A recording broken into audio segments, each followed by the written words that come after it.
தலைவர் 173 சுந்தர் சி அவர்களுடைய டைரக்ஷனில் சூப்பர் ஸ்டார் ரஜினி அவர்கள் நடிக்க இருந்த ஒரு திரைப்படம். மிக முக்கியமாக உலகநாயகன் கமல்ஹாசன் தான் இந்த படத்தை ப்ரொடக்ஷன் பண்ணுறதா இருந்தது. அஃபீஷியல் அனௌன்ஸ்மெண்ட் தான் கொடுத்துருந்தாங்க. இப்போ சுந்தர் சி சார்கிட்டேருந்து ஒரு அனௌன்ஸ்மெண்ட் வருது, இல்லை நான் இந்த படத்துலேருந்து வெளியேறேன், தவிர்க்க முடியாத காரணங்களால் என்னால் இந்த படத்தை பண்ண முடியல அப்படின்றது சொல்கிறாரு. அண்டு அந்த ஓவரால் லெட்டர் பேடில் நீங்கள் பார்த்தீங்கன்னா ரொம்ப அழகாக எழுதியிருந்தார்.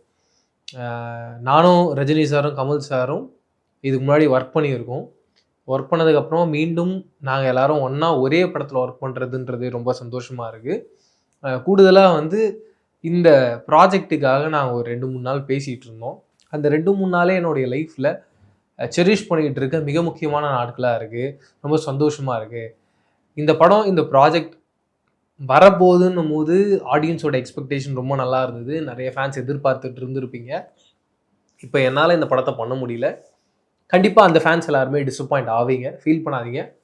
மீண்டும் உங்களுக்காக இதே மாதிரி நிறைய நல்ல கண்டென்ட்ஸோடு நான் கூட ஒரு உறவுலேயே இருப்பேன், ஒன்றாவே இருப்பேன்றதை சொல்லியிருக்காரு. ரொம்ப அழகாக இருக்குது.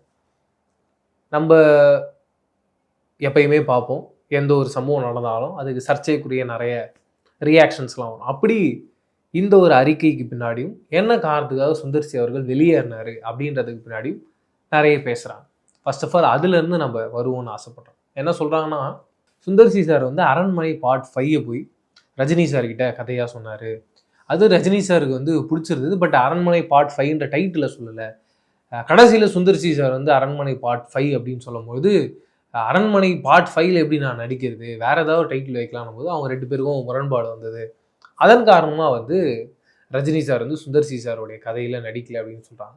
எனக்கு அது கேட்டவுடனே சிரிப்பு வந்துடுச்சு. எதுக்காகனா, இதுக்கு முன்னாடி சுந்தர் சி சாரும் ரஜினி சாரும் சேர்ந்து அருணாச்சலம்னு ஒரு படம் பண்ணாங்க. அந்த படத்தோடைய ஃபஸ்ட்டு டைட்டில் என்னன்னா குபேரானு. பட் அந்த டைட்டில் பெரிய அளவில் நியூஸ்லாம் ஸ்ப்ரெட் ஆனதுக்கப்புறமா கேட்சியாக இருக்கணுன்றதுக்காக படத்தோடைய ஹீரோவுடைய பேரே டைட்டிலில் வச்சிடலாம் அப்படின்னு சொல்லி அருணாச்சலம் அப்படின்ற டைட்டில் ரிலீஸ் ஆகும். அவ்வளோ பெரிய விஷயத்தையே ரொம்ப சிம்பிளாக ஹேண்டில் பண்ணுறவர் சுந்தர் சி சார். அண்டு ரஜினி சாரும் சரி, சுந்தர் சி சாரும் சரி, இதெல்லாம் அவங்களுக்கு ஒரு விஷயமே கிடையாது. அவங்க எல்லாத்தையும் ஈஸியாக ஹேண்டில் பண்ணிட்டு போகிற ஆட்கள். அப்படி இருந்ததுனால இத்தனை வருஷமாக 2 பேருமே, சுந்தர் சி சார் அவருடைய டைரக்ஷனில் இப்போ வரைக்கும் ஒரு ஸ்டார் டைரக்டராக இருக்கார், ஒரு ஜாம்பவானாக இருக்கார். ரஜினி சாரை பற்றி நான் சொல்லி தெரிய வேண்டிய அவசியம் கிடையாது, உலகத்துக்கே தெரியும். அப்படி இருக்கவங்கள வச்சு ஒரு டைட்டிலுக்காக தான் எப்படிப்பா அவங்க வெளியில் வருவாங்க அப்படின்றது. அண்டு 2வது பாயிண்ட் என்ன சொல்கிறாங்கன்னா, இல்லை கமல் சாருக்கு சுந்தர் சி சாருடைய கதை பிடிக்கல, அது ரொம்ப கமர்ஷியலாக நார்மலாக இருக்காமல் இருக்குது, அதனால் ஒரு இந்த கதையை பண்ண வேணான்னு சொல்லிட்டார். யோசிச்சு பாருங்கள், ஒரு படத்தோடைய அஃபீஷியல் அனௌன்ஸ்மெண்ட் வருது.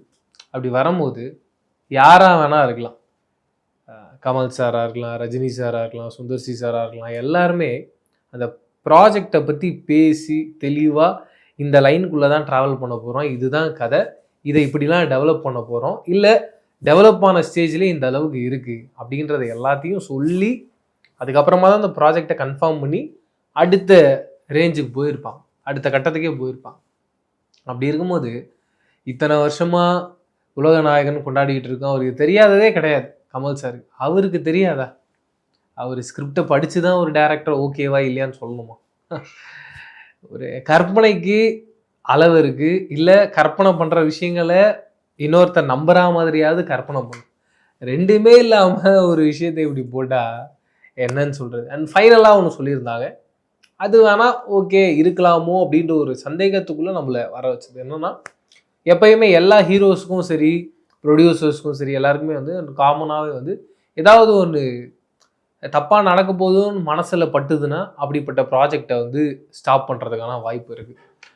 ஒரு சில வாட்டி பெரிய பெரிய ஹீரோஸ் அந்த படம் ஆரம்பித்து திடுதிப்புன்னு அந்த படத்துக்கு உடம்பு சரியில்லாமல் போகும், அதன் காரணமாக அந்த ப்ராஜெக்டை ட்ராப் பண்ணுவாங்க. அதுக்கும் எக்ஸாம்பிள் இருக்குது. ரஜினி சாரோடைய ராணா அப்படின்ற படம், அந்த படத்தோடைய டைரக்டர் கே.எஸ். ரவிக்குமார் சார். அந்த ப்ராஜெக்டை பண்ணலான்னு பிளான் பண்ணாங்க. அப்போ அந்த சமயத்தில் சூப்பர் ஸ்டார் ரஜினி சாருக்கு உடம்பு நல்லா சரியில்லை, அதன் காரணமாக அந்த ப்ராஜெக்டே ட்ராப் ஆச்சு. அந்த ப்ராஜெக்டில் ஹீரோயினாக தீபிகா படுகோன் தான் நடிக்க வேண்டியது. அப்பேற்பட்ட சூழ்நிலை சப்போஸ் இப்போது ரஜினி சாருக்கு ஏதோ வருதோ அப்படின்ற மாதிரிலாம் பேசுகிறாங்க. காட்ஸ் கிரேஸ், இப்போ வரைக்கும் ரஜினி சார் ரொம்ப சந்தோஷமாக நல்லா தான் இருக்கார்.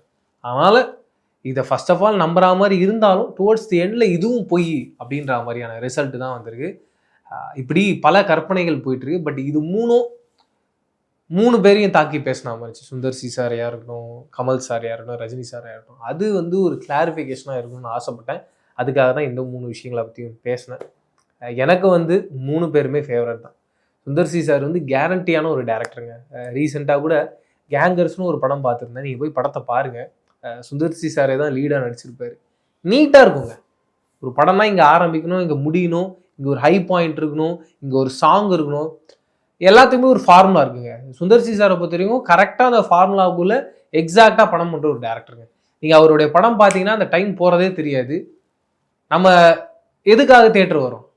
நம்ம வாழ்க்கையில் ஏகப்பட்ட பிரச்சனைகள் இருக்குது. அது எல்லாத்தையும் மறந்து ஒரு படம் பார்க்கணுன்றதுக்காக வரும். அப்படிப்பட்ட படம் பண்ணக்கூடிய ஒரு சில டேரக்டரில் மிக முக்கியமான டேரக்டர் சுந்தர் சி சார்.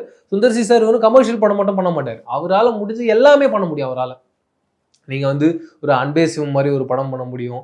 அருணாச்சலம் மாதிரியான ஒரு பெரிய பட்ஜெட் ஒரு கமர்ஷியல் படம் பண்ண முடியும். கட் பண்ணிங்கன்னா அரண்மனை மாதிரி ஒரு பேய் படம் வித் அதில் ஒரு டிவைன் டச்சோட பண்ண முடியும். இப்போ மூக்குத்தி அம்மன் பார்ட் 2 பண்ணிட்டு இருக்காரு. அது ஒரு 100 கோடி ரூபாய் பட்ஜெட்டில் ரெடி ஆகிட்டு இருக்கு.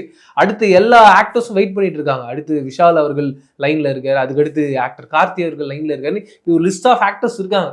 அடுத்து சுந்தர் சி சாரோடைய டைரக்ஷன் நடிக்கணும். அதுக்கு ரீசன் என்னன்னா கரெக்டாக கமர்ஷியல் மீட்டரை பிடிச்சி அந்த ஹீரோவுக்கு என்னென்னலாம் ப்ளஸ்ஸாக இருக்கோ அது எல்லாத்தையும் டச் பண்ணி படம் ஆரம்பித்து முடிகிற வரைக்கும் ஆடியன்ஸுக்கு ஒரு திருப்திகரமான ஒரு ஃபுல் மீல் சாப்பிட்ட மாதிரி ஒரு படத்தை கொடுக்கக்கூடிய ஒரு டேரக்டர். இதுக்கு மேலே என்னங்க வேணும்? அதனால் யார் என்ன சொன்னாலும் சரி, நம்ம சுந்தர் சி சாருடைய ஃபேனு. அவர் அடுத்த இந்த தலைவர் 173 மிஸ் ஆயிடுச்சு, அவ்வளோதானே. அடுத்து 174 இருக்குது, 5 இருக்குது. இல்லை ஏதாவது ஒன்று மீண்டும் சூப்பர் ஸ்டார் ரஜினி சாரும் சுந்தர் சி சாரும் இணையணும். அந்த ப்ராஜெக்ட் நம்ம எல்லாரும் கொண்டாடணுன்றதுக்காக தான் நான் வெயிட் பண்ணிகிட்ருக்கேன். கட் பண்ணிங்கன்னா இப்போ அடுத்த கேள்வி, அந்த தலைவர் 173 யார் பண்ண போகிறாங்கன்னு. அதில் ஹைலி பாசிபிலிட்டியில் கார்த்திக் சுப்ராஜ் சார் தான் இருக்கார். கார்த்திக் சுப்ராஜ் சாரை பற்றி பேசிக்கிட்டே போகலாங்க. ரொம்ப இன்டென்ஸாக ஒரு கண்டென்ட்டை பண்ணக்கூடிய ஒரு டேரக்டருங்க. அண்டு அதை தாண்டி நம்ம எல்லாரும் மாதிரியும் அவரும் சூப்பர் ஸ்டார் ரஜினி சாருடைய பெரிய ஃபேனு.